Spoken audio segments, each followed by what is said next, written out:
عموماً صرف حلوہ نہیں پوڑی بھی ہوتی ہے جو شاید اسی کلچر سے مشابہت رکھتی ہے. پھر آپ دیکھیے کہ بعض لوگ یہ کہتے ہیں کہ حضرت اویس قرنی نے آپ صلی اللہ علیہ وسلم کی مطابق میں دانت شہید کیا تھا اور انہوں نے حلوہ کھایا تھا. تو یہ ہے کہ اگر آپ نے ان کی بھی پیروی کرنی ہے تو پھر پوری کیجیے، آدھے حصے کی نہیں. پہلے دانت توڑیے اور اس کے بعد پھر حلوہ کھائیے. لیکن بات یہ ہے کہ آپ صلی اللہ علیہ وسلم سے صرف بیٹھ کر حلوہ کھانے کی کوئی روایت نہیں ملتی. آپ کے گھر میں تو 2 ماہ چولہا نہیں جلتا تھا، صرف کھجور پانی پہ گزارا ہوتا تھا. پھر اسی طرح یہ ہے کہ بعض لوگ شب برات کو مردوں کی عید بھی کہتے ہیں، یعنی عید الفطر تو زندوں کی عید ہے، بعض کے ہاں شب برات مردوں کی عید ہے. ان کا خیال یہ ہے کہ اگر کوئی شخص شبرات سے پہلے مر جائے تو جب تک شبرات میں حلوہ پوری اور چپاتی پر اس کی فاتحہ نہ کی جائے وہ مردوں میں شامل نہیں ہوتا.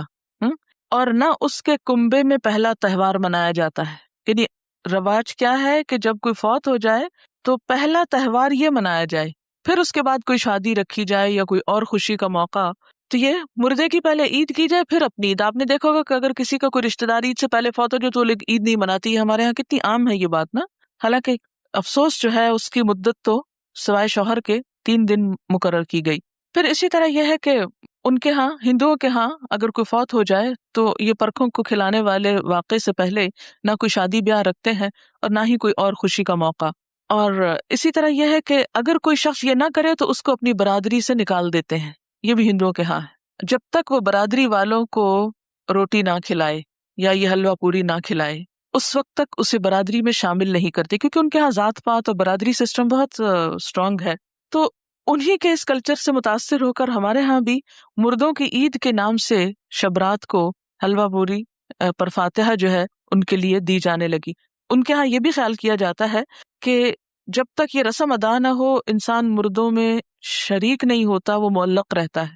اب آپ دیکھیں کہ جو لوگ یہ رسم نہیں کرتے ان کے تو سب مرنے والے اب تک لٹک رہے ہیں کہیں اور وہ مردوں میں شریک نہیں ہوئے. تو یہ کتنی نان سینس قسم کی بات ہے. کیا کوئی دین اس قسم کی تعلیمات دے سکتا ہے؟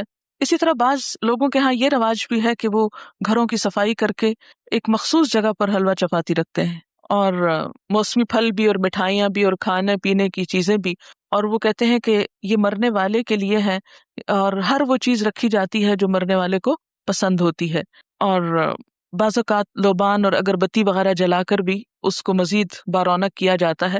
اور بعض لوگوں نے یہ بھی تصور قائم کر رکھا ہے کہ میت کی روح 40 دن تک گھر پر آتی رہتی ہے اور خصوصاً شبرات کو بھی آتی ہے، یعنی 40 دن تک آنے کے علاوہ شبرات کو بھی آتی ہے. تو اس کا کوئی ثبوت نہ قرآن پاک سے ہم کو ملتا ہے اور نہ ہی حدیث سے ملتا ہے. ابھی ریسنٹلی آپ نے سورۃ المومنون پڑھی، اس میں آپ نے برزخ کے بارے میں پڑھا، وَمِن وَرَائِهِمْ بَرْزَخٌ إِلَىٰ يَوْمِ يُبْعَثُونَ، کہ مرنے والا جب مر جاتا ہے تو ان کے پیچھے کیا ہے؟ برزخ، پردہ آ گیا. کب تک؟ إِلَىٰ يَوْمِ يُبْعَثُونَ. کہاں اب ان کا آپ کے گھروں میں آنا اور آ کر کھانے پینے کی چیزیں دیکھ کر ترسنا، کیونکہ اب وہ خود تو کھا نہیں سکتے. یعنی یہ کتنے افسوس کی بات ہے کہ ایک روح آ رہی ہے اور آپ اس کے لیے کھانے پینے کی چیزیں رکھ رہے ہیں جو وہ کھا بھی نہیں سکتی. تو دین میں اس قسم کے کوئی عمل نہیں ہے کہ جو عقل سے مطابقت نہ رکھتے ہوں. جی یہ پوچھ رہی ہیں کہ وہ سب پھر کھاتا کون ہے؟ اگر سمجھ بھی لیا جائے کہ وہ سپوز کہ وہ آتے ہیں تو آ کے دیکھ کے چلے جاتے ہیں اور پھر ہم خود بیٹھ کے کھا لیتے ہیں یا اوروں کو کھلا دیتے ہیں. یہ کس قدر شرمناک بات ہے کہ مہمان نے تو کچھ کھایا نہیں اور اپنی موج کر لی ہم نے. اور بعض لوگ اس کی دلیل جو روحوں کے آنے کی کہتے ہیں کہ قرآن پاک میں بھی روح کا لفظ آیا ہے، اور حالانکہ آپ جتنی آیتیں بھی اس ضمن میں پڑھ چکے ہیں وہ حضرت جبریل علیہ السلام کے بارے میں ہے یا وحی کے بارے میں ہے. اور بعض لوگوں کا خیال یہ ہے کہ اگر شبرات کو یہ فاتحہ نہ دلائی جائے تو مردے غمگین واپس جاتے ہیں، اور اگر فاتحہ دلائی جائے تو مردے خوش خوش واپس جاتے ہیں. یہ ہندوانہ سوچ ہے کیونکہ ہندوؤں کے ہاں روحیں بھٹکتی پھرتی ہیں. انشاءاللہ آپ کو لیٹر آن یہ 3 بڑے مذاہب جو بر صغیر سے متعلق ہیں، ہندوازم اور بدھزم اور سکھوں کے بارے میں انشاءاللہ کچھ لیکچرز دلوائے جائیں گے. یہ ہم آخر میں بالکل کرتے ہیں اور اس وقت جب آپ قرآن پاک تقریباً پڑھ چکے ہو، تاکہ آپ جب وہ سنیں تو قرآن کو کمپیئر کر سکیں کہ ان باتوں کی تردید قرآن میں کس کس طریقے سے ہوتی ہے. پھر آپ کے اپنے اندر بھی ایک میزان پیدا ہو جاتا ہے نا. اگر ہم ابھی آپ کو سنا دیں تو شاید آپ کو وہ ایک معلومات سے زیادہ کوئی چیز نہ لگے. تو ہندوؤں کے ہاں یہ سمجھا جاتا ہے کہ روحیں بھٹکتی پھرتی ہیں اور ان کے خیال میں تو بعض اوقات وہ دشمنوں سے انتقام بھی لیتی ہیں، لیکن قرآن پاک سے اور حضور صلی اللہ علیہ وسلم کی سنت سے کہیں ثابت نہیں۔ آپ صلی اللہ علیہ وسلم نے کبھی نہیں فرمایا کہ آج حضرت خدیجہ کی روح واپس آئی ہے، یا میرے والدین کی روح آئی ہے، یا آپ کے بیٹے جو آپ کی زندگی میں فوت ہو گئے تھے ان میں سے کسی کی روح آئی، یا آپ کے جو عزیز چچا تھے حضرت حمزہ ان کی کوئی روح، یا دیگر کسی کی بھی روح کے بارے میں آپ صلی اللہ علیہ وسلم سے کوئی بھی ایک روایت نہیں ملتی۔ زیادہ سے زیادہ جو ملتا ہے یہ سورۃ المومنون کی آیت ہے جو کیا بتاتی ہے کہ مرنے والوں کے پیچھے وَمِن وَرَائِهِمْ بَرْزَخٌ إِلَى يَوْمِ يُبْعَثُونَ، اور برزخ کا لفظی معنی کیا ہے؟ پردہ، اوٹ، حجاب، آڑ، کہ اب وہ ادھر نہیں آ سکتے، ہم ادھر نہیں جا سکتے، وہ ادھر نہیں آ سکتے۔ یہی تو اصل جدائی ہے، ورنہ سینسز ہمارے اندر بھی ہیں اور سینسز ان کے اندر بھی ہیں۔ موت اس چیز کا نام نہیں کہ سینسز ختم ہو گئے، سینسز ان کے بھی موجود ہیں اور ہم لوگ بھی جیتے جاگتے ہیں۔ موت آپ یوں سمجھ سکتے ہیں کہ جیسے ایک یہ کمرہ ہے، اس وقت ہم یہاں بیٹھے ہیں، اور ایک ساتھ والا کمرہ ہے، اور ان دونوں کے بیچ میں ایک دیوار ہے، اس کا دروازہ کھلتا ہے تو ایک شخص ادھر چلا جاتا ہے۔ موت کا بھی یہی ہوتا ہے کہ وہ ایک مخصوص گیٹ کھلتا ہے اور انسان اس دنیا سے رخصت ہو کے دوسری دنیا میں چلا جاتا ہے۔ موت فنا کا نام نہیں، موت صرف انتقال ہے، ایک جگہ سے دوسری جگہ جانے کا نام ہے۔ یہاں بھی انسان خوشی غم محسوس کرتا ہے اور برزخ میں بھی انسان خوشی غم محسوس کرتا ہے۔ دنیا میں خوشی غم کے اسباب اور ہوتے ہیں، برزخ میں خوشی غم کے اسباب انسان کے اعمال ہوتے ہیں۔ وہاں ان کو خوشیاں ملتی ہیں جو اچھے عمل کر جائیں، یا ان کے پیچھے ان کی اولاد کوئی اچھے کام کرے، یا صدقہ جاریہ کے کچھ کام چھوڑ جائیں تو وہ ان کی خوشیوں کا سبب ہوتے ہیں۔ جبکہ دنیا میں ہم عام طور پر مال وغیرہ یا لوگوں کے جمع ہونے یا کھانے پینے کی محفلوں میں خوش ہوتے ہیں، جبکہ وہاں پر ایسی نہ کوئی محفل ہے اور نہ ایسے کوئی انتظام ہے، اور نہ یہ چیزیں وہاں پر فائدہ دیتی ہیں، جیسے کہ قرآن پاک میں آتا ہے یوم لا ينفع مال ولا بنون الا من اتى اللہ بقلب سلیم۔ اس دن نہ مال اور نہ بیٹے کچھ بھی کام نہیں آئے گا سوائے اس کے جو قلب سلیم یعنی سلامت دل لے کر آیا، کہ جس میں صرف اللہ کی ذات جمی ہوئی ہو۔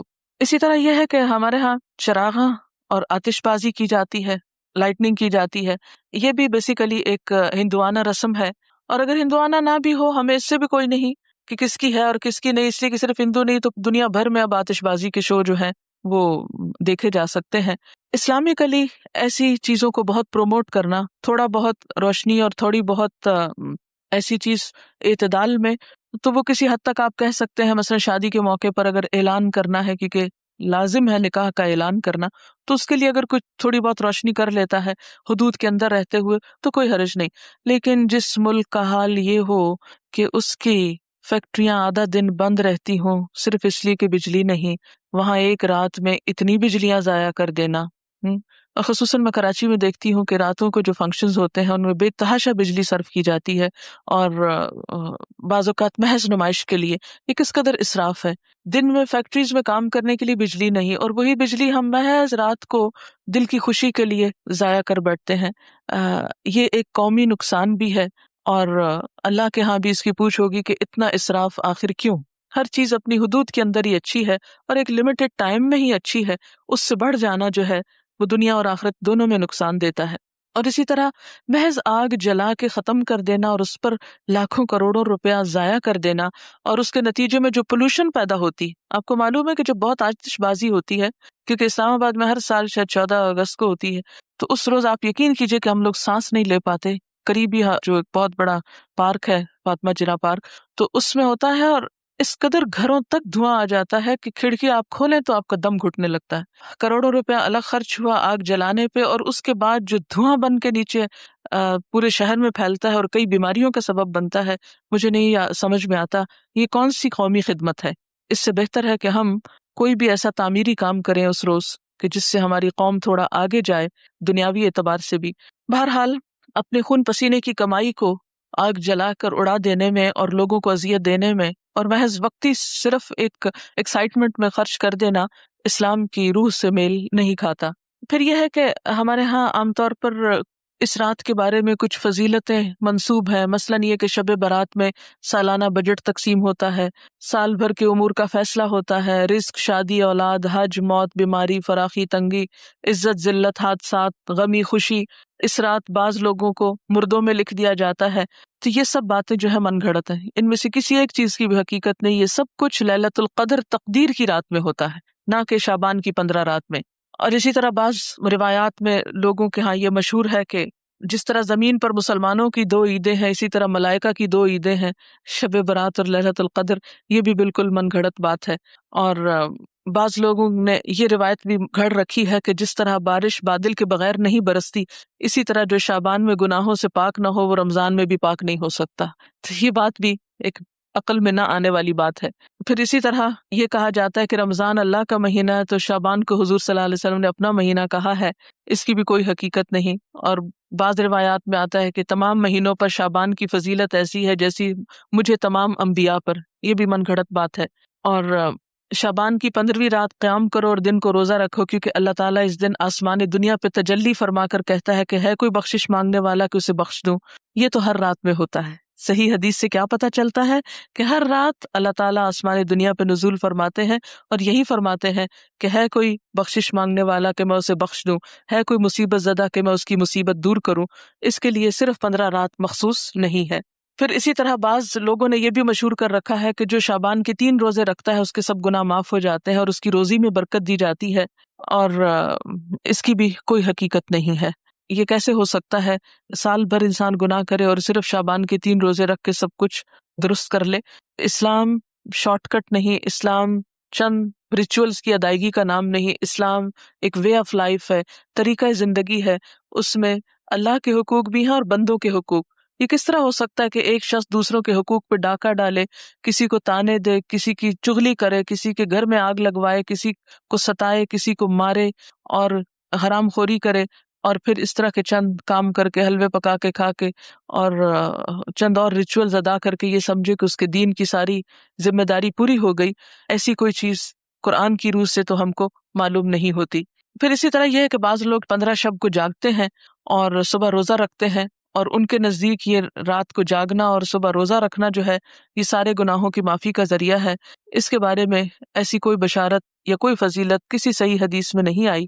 ایک ضعیف حدیث میں ایسی چیز ملتی ہے، اس لیے اگر کوئی اپنے شوق سے کسی ایک رات میں جاگنا چاہے تو وہ صرف 15 نہ جاگے، 13 بھی جاگ لے، 14 بھی جاگ لے، یا کوئی اور رات بھی شعبان کی جاگ لے، صرف اسی رات کو مخصوص نہیں کرنا چاہیے۔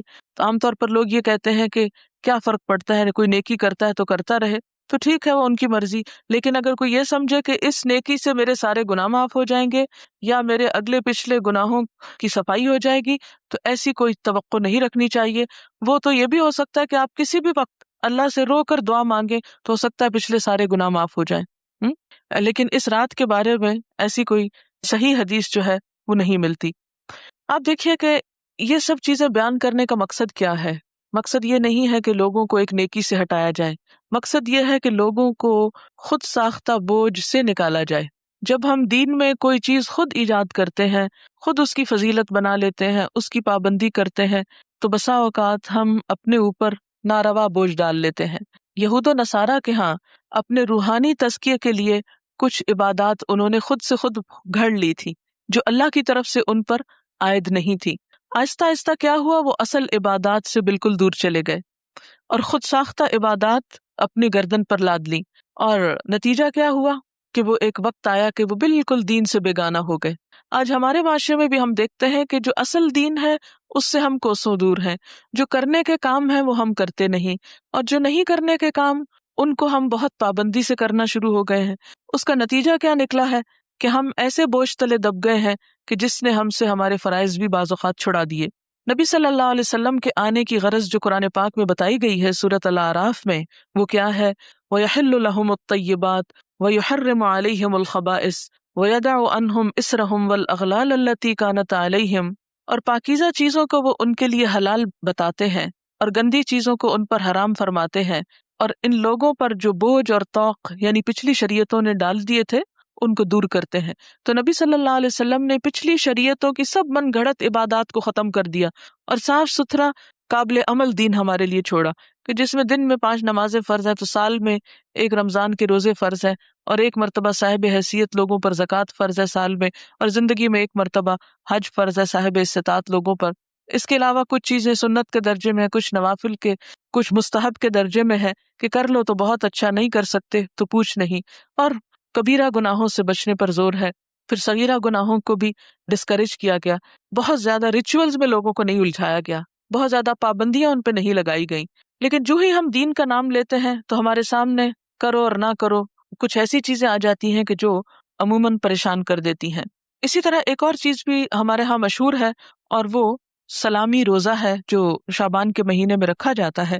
شعبان کے آخری دن استقبال رمضان کے لیے بعض لوگ روزہ رکھتے ہیں جس کو سلامی روزہ بولتے ہیں، اور سلامی اس کو کیوں کہتے ہیں کہ رمضان کو سلام کر رہے ہیں۔ یہ نہ تو حضور صلی اللہ علیہ وسلم نے خود رکھا، نہ کسی کو رکھنے کی اجازت دی۔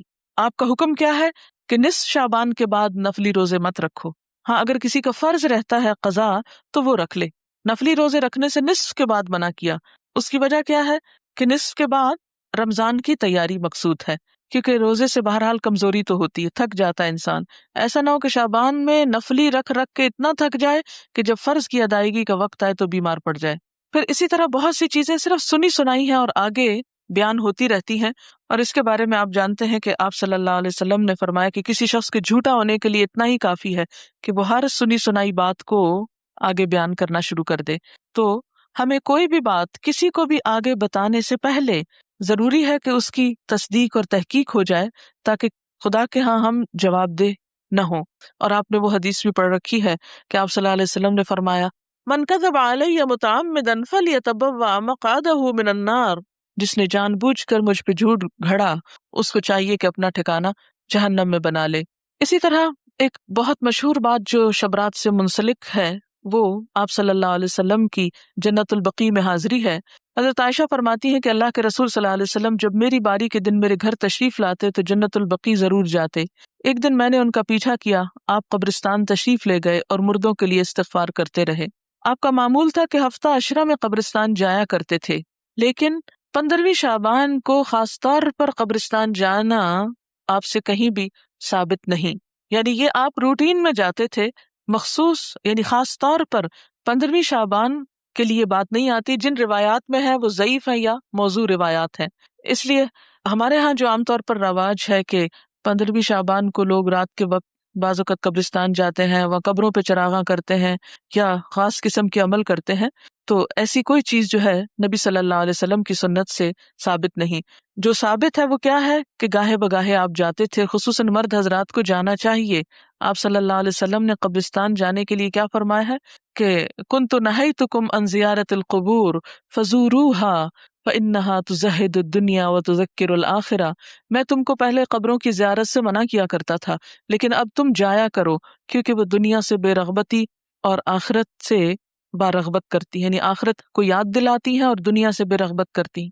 لیکن ہمارے ہاں عام طور پر تو لوگ قبرستان کے پاس سے گزرتے ہوئے بھی اپنے شغل میلوں میں مشغول رہتے ہیں اور قبر والوں کو بھول جاتے ہیں، کوئی ان کو سلام نہیں کرتے، نہ ان کو دعا دیتے ہیں۔ اور اسی طرح وہاں کبھی عبرت کی نظر سے کتنے لوگ ہیں، آپ سب جا کے اپنے گھر والوں سے پوچھئے کہ کتنے لوگوں نے اس حدیث پر عمل کیا ہے کہ نبی صلی اللہ علیہ وسلم نے جو فرمایا ہے کہ قبروں کی زیارت کیا کرو کیونکہ وہ دنیا سے بے رغبت کرتی ہیں اور آخرت کی یاد دلاتی ہیں۔ ہم میں سے کتنوں کے باپ، بھائی، بیٹے صرف اس غرض سے کبھی قبرستان گئے ہوں کہ جا کے اپنی موت کو یاد کر کے آئیں، نہ ہونے کے برابر۔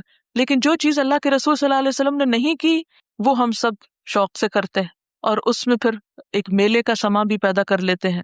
تو بات یہ ہے کہ ہمیں ان طریقوں کو عام کرنے کی ضرورت ہے جن کے بارے میں ہم سے پوچھا جائے گا اور قیامت کے دن ہم سے حساب لیا جائے گا، اور ان چیزوں سے بچنے کی ضرورت ہے کہ جن کے بارے میں ہمیں کہا نہیں گیا اور ہم نے خود ساختہ طور پر دین میں ان کو شریک کر لیا۔ آپ دیکھیے کہ جیسے کہ پہلے شروع میں نے عرض کیا کہ اس رات کے بارے میں جو سورۃ الدخان کی آیت کوٹ کی جاتی ہے، تو یاد رہے کہ سورۃ الدخان مکہ میں نازل ہوئی، اور شعبان کے لیے جنت البقیع جانے کی روایت مدینہ سے تعلق رکھتی ہے۔ پھر یہ کس طرح ہو سکتا ہے کہ ایک کام مکہ ہوا اور دوسرا مدینہ ہوا؟ یہ سب باتیں اس لیے مشہور ہوئیں کہ ان کی اصل حقیقت پر غور نہیں کیا گیا، اور صرف دیکھا دیکھی یا سنا سنائی میں یہ چیزیں عام کر کے لوگوں میں اتنی پھیلا دی گئیں کہ اگر کوئی شخص اس کے بارے میں یہ بتائے بھی کہ یہ درست نہیں تو عموماً اسی کو برا بھلا کہا جاتا ہے اور ان چیزوں پر اصرار کیا جاتا ہے۔ یہ تھی اصل حقیقت جو میں نے آپ کے سامنے رکھی ہے۔ اگر آپ چاہیں تو اس کو قبول کر لیں اور چاہیں تو آپ وہی کریں جو آپ کرتے رہتے ہیں، کیونکہ میرا حساب بھی اللہ کے ذمہ ہے اور آپ کا بھی۔ ہم میں سے کوئی کسی کا ذمہ دار بنا کے نہیں بھیجا گیا، ہر ایک کو خود جواب دہی کرنی ہے۔ فرض یہ بنتا ہے کہ جو بات انسان کو معلوم ہو وہ دوسروں تک پہنچا دے۔ تو خلاصہ کیا ہے ساری گفتگو کا کہ نمبر ایک کہ بابرکت رات جس کی طرف سورۃ الدخان میں اشارہ کیا گیا ہے وہ لیلۃ القدر کی رات ہے، اور لیلۃ القدر رمضان کی رات ہے، 15 شعبان کی رات نہیں ہے۔ اور اس کے علاوہ جو رسم و رواج عموماً اس رات کے حوالے سے کیے جاتے ہیں وہ اسلامی کلچر کا حصہ نہیں، اور انہی رسموں کے بارے میں ہی علامہ اقبال نے کہا تھا، وضع میں تم ہو نصارہ تو تمدن میں ہنود، یہ مسلمان ہیں جنہیں دیکھ کے شرمائے یہود، یہ امت روایات میں کھو گئی، حقیقت خرافات میں کھو گئی۔ تو بات یہ ہے کہ خرافات اتنی عام ہو گئی ہیں کہ اصل حقیقت ہماری نظروں سے اوجھل ہو گئی ہے۔ میکسیمم جو کرنے کا کام ہے وہ یہ کہ روزے رکھیے، اور وہ بھی 15 کے بعد نفلی نہیں، اگر پچھلے سال کے آپ کے کوئی چھٹے ہوئے ہیں تو ان کو پورا کر لیجیے۔ کچھ دن پہلے عیسائیوں کے ہاں بھی مردوں کی عید منائی گئی۔ شارع فیصل پر عیسائیوں کے قبرستان پر بے انتہا رش تھا، لوگ صبح سے چرچ چلے گئے تھے۔ میں اکثر سوچا کرتی تھی کہ یہ ٹرینڈ ہمارے ہاں ہندوؤں سے آیا ہے یا کرسچن سے۔ پوچھا جا سکتا ہے، اگر آپ کے کوئی ہمسائے ہوں تو آپ پوچھ لیجئے اور بتا دیجیے تاکہ ہمارے علم میں بھی اضافہ ہو۔ کسی بھی کلچر سے ہو سکتا ہے لیکن بہرحال اسلامی کلچر نہیں ہے۔ بہت سے لوگ کہتے ہیں کہ شب برات کو، کہ اس رات کو پورے سال میں لوگ جو مرتے ہیں ان کے پتے جھڑ جاتے ہیں۔ وہ پتے لگے ہوئے کہاں ہیں؟ آپ کے گھر کے درخت پر یا کسی خاص درخت پر؟ یہ بھی ایک سنی سنائی بات ہے۔ کسی قرآن حدیث سے یہ نہیں پتا چلتا کہ پتا گرنے سے کوئی مرتا ہے۔ کسی بزرگ سے پوچھا گیا کہ کون سی رات شب قدر ہے، تو انہوں نے کہا ہر رات شب قدر ہے اگر تو اس کی قدر جانے، یعنی ہر رات کو اگر تم عبادت کرو تو اللہ کے ہاں بہت بڑی، یعنی تہجد کے وقت اٹھو، مراد یہ ہے۔ لیکن ہم اس وقت سوئے رہتے ہیں، اور آپ کو یہ بھی معلوم ہے نا، ہر رات قبر پکارتی ہے، میں کیڑوں کا گھر ہوں، میں مٹی کا گھر ہوں، میرے پاس آنے کے لیے کچھ تیاری کر لو، لیکن وہ تو آواز ہم کو نہیں سنائی دیتی۔ اگر پچھلے روزے چھوٹے ہوئے ہوں تو اگلے قبول نہیں ہوتے؟ نہیں، ایسی بات نہیں، اگلے قبول تو ہو جاتے ہیں لیکن پچھلے زیادہ لمبے عرصے تک چھوڑے نہیں رکھنے چاہیے، زندگی کا کچھ پتہ نہیں ہوتا۔ اللہم انک عفو کریم تحب العفو والی شعبان کی رات کو پڑھنے کی خاص طور پر تاکید ہے یا نہیں؟ یہ شعبان کی رات کو پڑھنے کی تاکید نہیں بلکہ لیلۃ القدر میں آخری راتوں میں پڑھنے کی تاکید ہے۔ یہ کسی نے لکھا ہے کہ عرب حالانکہ بہت امیر ہوتے ہیں مگر اسراف سے بچنے کے لیے لوگ شادی کے اعلان کے طور پر اپنے فلیگ لگاتے ہیں تاکہ مہمانوں کو گھر ڈھونڈنے میں مشکل نہ ہو، بجائے اس کے کہ وہ رات میں بتیاں لگائیں اور بجلی ضائع کریں۔ یہ ایک اچھا آلٹرنیٹ ہے، آپ کوئی اور علامت بھی رکھ سکتے ہیں۔ اکثر لوگ اس ماہ میں قبروں پر جا کر دعا کرتے ہیں اور قبروں پر مٹی وغیرہ رکھتے ہیں یا ٹھیک کرواتے ہیں۔ یہ تو کسی بھی وقت کرائی جا سکتی ہے قبروں کی درستگی، جب قبروں کو درست ہونے کی ضرورت ہو، نہ کہ صرف اس رات میں یا اس مہینے میں۔ بڑی رات سمجھ کر 15ویں شب کو مغرب کی نماز پڑھنے کے بعد اوابین پڑھتے ہیں 6 رکعت، کیا یہ پڑھ سکتے ہیں؟ یہ اگر آپ نے پڑھنا ہے تو عام طور پر پڑھا کریں، صرف اسی ایک رات میں کیوں پڑھ کے فارغ ہونا چاہتے ہیں؟ اگر شعبان کے مہینے میں فرض چھٹے ہوئے روزے رکھ لیں تو کوئی حرج نہیں، کہ پہلے بتا دیے گئے کہ کوئی حرج نہیں۔ کیا 15 شعبان کی رات اور اگلے دن کے روزے کا کانسیپٹ اور ممالک میں بھی ملتا ہے؟ جی ہاں، بعض اور ممالک میں بھی ضعیف احادیث پر لوگ عمل کرتے ہیں اور کچھ نہ کچھ عبادت وغیرہ کرتے ہیں، لیکن یہ کہ جس طرح ہمارے ہاں خاص طور پر آتش بازی اور مردوں کی عید اور اس قسم کی چیزیں ہیں، یہ عموماً نہیں ملتی۔ وآخر دعوانا ان الحمد للہ رب العالمین۔